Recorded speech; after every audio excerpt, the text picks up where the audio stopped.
अस्सलामुअलैकुम शहज़ादे और शहज़ादियों। आज हम बात करेंगे आईफ़ोन के कैमरा के बारे में, ख़ास तौर पे कैसे इसको ऑप्टिमाइज़ किया जा सकता है तस्वीरें लेने के लिए। बहुत ज़्यादा डिटेल में नहीं जाएंगे, लेकिन फिर भी बेसिक ओवरव्यू आपको समझाने के लिए कि कैमरा जो है कैसे काम करता है आईफ़ोन, आज हम उस पर बात करेंगे। चलें फिर शुरू करते हैं। सबसे पहली चीज़ आपने ये मेक श्योर करनी है कि आपने अपनी सेटिंग्स के अंदर जाके तो ये वाली सेटिंग्स ऑन कर देनी है। सीन डिटेक्शन की, उसको ऑन कर देना है। उसके बाद लेंस करेक्शन को ऑन कर देना है और स्मार्ट HDR मोड को भी ऑन कर देना है। इन फीचर्स को ऑन करने के बाद आपने सीधा चले जाना है अपनी कैमरे की एप्लीकेशन के अंदर और फ़ोटोज़ के ऑप्शन को यहाँ पे टैप करना है। अगर आप नोटिस करेंगे तो ये सारे फीचर्स अवेलेबल हैं, वीडियो के, फ़ोटो के, पोर्ट्रेट मोड के, पैनोरामा के, स्लो मोशन, सारी डिटेल्स में। अब फ़ोटो के अंदर सबसे पहले देखा जाता है ऊपर, ये जो ऑप्शन है ये रिप्रेजेंट करता है फ्लैश को, कि जब भी तस्वीर ली जाएगी तो पीछे से वो जो छोटी सी लाइट 1 सेकंड के लिए चमकती है, तो वो ऑन करने के लिए ये वाला ऑप्शन है। अगर ये ऑन होगी तो इसका मतलब है कि वो ऑटोमेटिकली खुद ही सिलेक्ट करेगा कि उसको ऑन करना चाहिए या नहीं।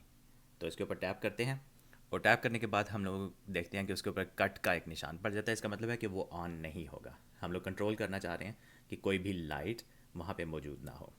उसके बाद ऑप्शन आ जाता है यहाँ पे इस कोने पे, ये जो ऑप्शन है सर्कल, ये है लाइव फ़ोटो का ऑप्शन। जब भी हम लोग इससे कोई तस्वीर लेते हैं, ये देखें, ये ऑन और ऑफ़ कर सकते हैं यहाँ पे। इससे जब भी कोई तस्वीर ली जाएगी तो देखें क्या होता है। मसलन ये देखिए, मैं अगर यहाँ पे इसकी तस्वीर ले लेता हूँ अपना सर हिलाते हुए, तो चेक कीजिएगा।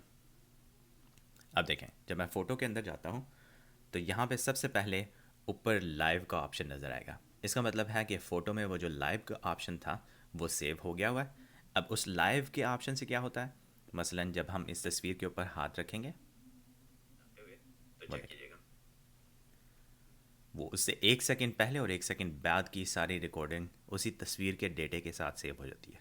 तो तस्वीर भी होगी और साथ ही वीडियो भी सेव होगी।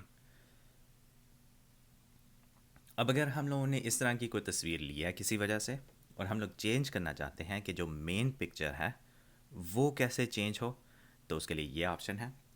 एडिट के ऑप्शन में जाइए। उसके बाद यहाँ पे आपको लाइव का ऑप्शन नज़र आएगा, उसको दबाएं। तो जितने भी फ्रेम्स ये सेव हुए हुए हैं उनमें से आप चूज़ कर सकते हैं कि किस फ्रेम को आपने तस्वीर के तौर पे यूज़ करना है, ये वाला, ये वाला, ये वाला या ये वाला। अगर मैं चाहूँ कि ये तस्वीर के तौर पे यूज़ हो तो मैं इसको यहाँ पे रोकूंगा और ऊपर लिखा गया मेक की फ़ोटो, कि मेन फ़ोटो ये वाली इस्तेमाल होगी। अब जब डन करेंगे तो पहले के मुकाबले में अब ये वाला सेक्शन जो है वीडियो का, वो तस्वीर बन गया। इसके अंदर और भी बहुत से ऑप्शंस हैं। मसलन जब हम लाइव को टैप करते हैं तो यहाँ पे लूप का ऑप्शन भी है। लूप का मतलब है बार बार एक ही चीज़ यूँ दिखाई जाएगी, दिखाते जाएगा दिखाते जाएगा दिखाते जाएगा। करके दिखाता हूँ क्या होता है, ये देखिए। अब ये लूप का प्रोसेस कर रहा है, वो बार बार वहीं से शुरू होगी वहीं पे ख़त्म होगी, फिर वहीं से शुरू होगी वहीं पे ख़त्म हो जाएगी। अगला ऑप्शन है बाउंस का, जिसमें एक तरफ से जाके दूसरी तरफ रुकेगा, फिर रिवर्स करेगा, फिर दोबारा जाएगा, फिर रिवर्स करेगा और इस तरह चलता रहेगा। देखें,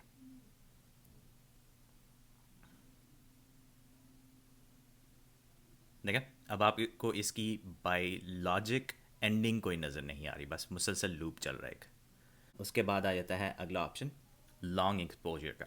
ये तब इस्तेमाल होता है जब आपने लाइट्स दिखानी हो पीछे। मसलन मैं आपको तस्वीर ये शो करता हूँ। अगर किसी ने इस तरह की कोई तस्वीर लेनी है या इस तरह की कोई तस्वीर लेनी है या इस तरह की तस्वीर लेनी है जिसमें वो लाइट से कुछ लिखता है उसके सामने और डार्क बैकग्राउंड है, तो इसको इस तरह दिखाने के लिए आप तस्वीर लेंगे, हवा से लिखेंगे इस तरह करके, और फिर ये इस ऑप्शन में जाके लॉन्ग एक्सपोजर का ऑप्शन सेलेक्ट कर देंगे, तो जितनी भी लाइट है वो इस तरह एक ही बन जाएगी तस्वीर के अंदर। तो हम लोगों ने जो भी लाइट से लिखा होगा वो सारा मैच करके एक पूरा वर्ड बन जाएगा इस तरह करके। एनीवेज, ये एक और ऑप्शन, ज़्यादा डिटेल में चलेंगे हम लोग। इसके बाद अगला ऑप्शन आ जाता है रॉ का। रॉ वो फ़ोटो है जिसमें बहुत ज़्यादा डेटा सेव होता है। ये तभी इस्तेमाल होता है जब आपने बहुत ज़्यादा कलर्स के साथ मैनिपुलेशन करनी हो, मतलब उसको चेंज करना हो बाद में जाके, लाइट को चेंज करना हो, एक्सपोजर को बहुत ज़्यादा डिटेल में चेंज करना हो, और प्रोफेशनल लेवल की पिक्चर्स लेनी हो, तब आपको वो वाला ऑप्शन चाहिए। अगर आप सिर्फ तस्वीरें लेते हैं फ़ोन के अंदर और फ़ोन के अंदर ही एडिट करते हैं तो आपको ये वाला ऑप्शन नहीं चाहिए होगा। उसके बाद ऑप्शन आ जाता है ये वाला। उसके बाद ऑप्शन आ जाता है ये वाला। अगर आप इसको सिलेक्ट करेंगे तो ये नीचे से एक मेन्यू उभर आएगा। इसमें आप सिलेक्ट कर सकते हैं कि आपका जो लाइट का इन्वायरमेंट है वो कैसा है। मसलन जब हम इसको दबाते हैं तो हम लोग कहते हैं कि नाइट का टाइम हो गया है, तो मैक्सिमम 1 सेकंड तक इसका शटर खुलेगा ताकि ज़्यादा से ज़्यादा लाइट अंदर आए, अंधेरे में भी ज़्यादा अच्छी तस्वीरें ली जा सके। उसके अलावा अगर दोपहर का टाइम है तो बिल्कुल तेज़ी से तस्वीर खींचेगी। ये अब रात का टाइम है, बहुत देर लेके इसने एक तस्वीर ली है, पूरी तरह अपना कैमरा खोला है यहाँ से और पूरी तरह से लाइट को देख के ज़्यादा ब्राइटनेस के साथ तस्वीर ली है उसने।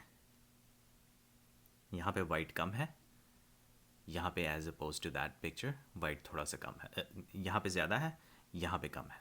इसके बाद ऑप्शन आ जाता है, मोस्टली इसको हम लोग दोबारा से टैप करके ऑटो के ऊपर रखते हैं तो वो ज़्यादा बेहतर ऑप्शन होता है, ताकि वो ऑटोमेटिकली खुद ही से ही सेलेक्ट कर लेगी कितना रखना चाहिए उसको।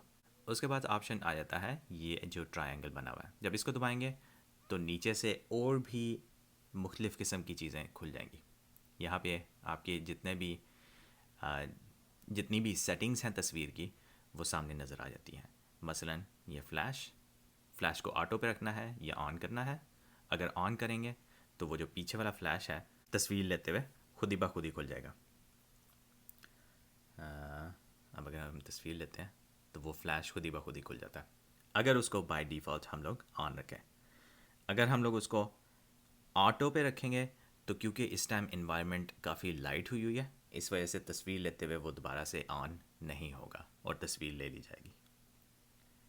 जबकि यहाँ पे तस्वीर लाइट उतनी ही होने के बावजूद वो फ्लैश ऑन हो गई थी। इसके अलावा अगला ऑप्शन आ जाता है साइज़ का। आप किस साइज़ में तस्वीर लेना चाहते हैं। अगर आपने स्क्वायर में रखना हो, जो कि इंस्टाग्राम के लिए यूज़ होती है, तो वो यूज़ की जा सकती है। अगर आपने बड़ी वाइड तस्वीर लेनी हो वो इस तरह ली जा सकती है, मसलन इंस्टाग्राम की जो स्टोरीज़ हैं उनके लिए इस्तेमाल की जा सकती है इस तरह। फिर अगर नोटिस करें तो ये प्लस माइनस का ऑप्शन है। अब ये जो है ये ब्राइटनेस को कंट्रोल कर रहा है। अगर आप अंधेरे में हैं तो ये प्लस माइनस के ऑप्शन को जाके हम लोग ज़्यादा कर देंगे तो ज़्यादा एक्सपोजर हो जाएगा, लाइट ज़्यादा बढ़ जाएगी। जैसा कि वो लाइट नज़र आ रही है, तो अगर इस लाइट को कम करना है तो हम लोगों ने उसकी कोई पकड़ के दोबारा से इस तरफ ले जाना, तो वो अंधेरा हो जाएगा। ये भी चीज़ें बहुत अच्छी होती हैं, आपको पता होना चाहिए कि आप अपने सब्जेक्ट को बग़ैर किसी एक्चुअल लाइट के चेंज किए आप कैमरे से कैसे ज़्यादा लाइट बढ़ा सकते हैं या कम कर सकते हैं उसकी। मोस्टली बाय डिफ़ॉल्ट ज़ीरो के ऊपर ही ज़्यादा अच्छा होता है ताकि जो एक्चुअल इन्वायरमेंट की लाइट है वो इस्तेमाल की जाए। लेकिन अगर आपको लग रहा है कि डार्क फ़ोटोज़ आ रही हैं तो ये प्लस माइनस के ऑप्शन में जाके लाइट को हम लोग आर्टिफिशली तौर पे इंक्रीज़ या डिक्रीज़ कर सकते हैं। उसके बाद ऑप्शन आ जाता है घड़ी का, जिसमें आप एक दफ़ा बटन दबा के टाइमर सेट कर सकते हैं 3 सेकंड का या 10 सेकंड का। फिर आ जाता है मुख्तलिफ़ किस्म के फ़िल्टर्स। ये पहले से ही बने हुए कलर के फ़िल्टर्स हैं जो एप्पल ने डेवलप किए हुए हैं। आप इनमें से कोई भी चूज़ करके उस टाइप की तस्वीर ले सकते हैं। मसलन अगर मैं इसकी तस्वीर अब लेता हूँ तो ये देखें इस तरह नज़र आएगी, और अगर फ़िल्टर के बगैर लूँगा जो कि यहाँ पे है तो उसकी तस्वीर इस तरह नज़र आएगी। अब आप देख सकते हैं कि एक्चुअल कलर्स इस तरह गया, लेकिन फ़िल्टर के साथ आप जो भी चूज़ करना चाहें, मुख्तलिफ़ किस्म के फ़िल्टर्स हैं, आप वो चूज़ कर सकते हैं। अब इस सारे ऑप्शन को हाइड करने के लिए हम लोग दोबारा से ट्रायंगल को दबाएंगे तो वो सब हाइड हो जाएगा। अब हमें सामने सिर्फ 3 डिफरेंट किस्म के कैमरास के ऑप्शन नज़र आ रहे हैं। 0.5 जूम आउट किया हुआ, सॉरी, जो कि 0.5 है। दूसरा है नॉर्मल साइज़ का लेंस जो कि 1 को साथ रिप्रेजेंट करता है, और दूसरा जूम इन किया हुआ लेंस है जो कि 2.5 के साथ रिप्रेजेंट करता है। अब बाय डिफ़ॉल्ट अगर आपने तस्वीर लेनी है इस टाइप की, मसलन ये कि आपने फोकस एक ही प्रोडक्ट के ऊपर किया हुआ है और बाकी सब कुछ ब्लर है, तो इसमें आइडियल सिचुएशन में मैं चाहूँगा कि हम लोग सिर्फ पोर्ट्रेट मोड के अंदर जाएं और यहाँ पे पहले से ही सेटिंग्स बनी हुई हैं जिसमें ये वाली तस्वीर की टाइप की फ़ोटोग्राफी अचीव की जा सकती है। मसलन अगर मैं यहाँ पे सामने ही इस प्रोडक्ट की तस्वीर लेता हूँ, तो ये देखें, यहाँ पे मैं आइडियल तौर पे चाहूँगा कि तस्वीर ले ली जाए क्योंकि मेरा कैमरा और जो प्रोडक्ट है उसके पीछे इतनी ज़्यादा स्पेस नहीं है। लेकिन ये देखें, मुझे कैमरा ख़ुद बता रहा है सबसे ऊपर कि अभी मैं इसको ब्लर नहीं कर सकता। उसकी वजह यह है कि अपना कैमरा थोड़ा सा और पीछे करो। अगर मैं इसको थोड़ा सा और पीछे करूं, तो ये देखें, अब वो बाकी सब कुछ ब्लर करके तस्वीर ऑटोमेटिकली उस तरह की ले लेगा।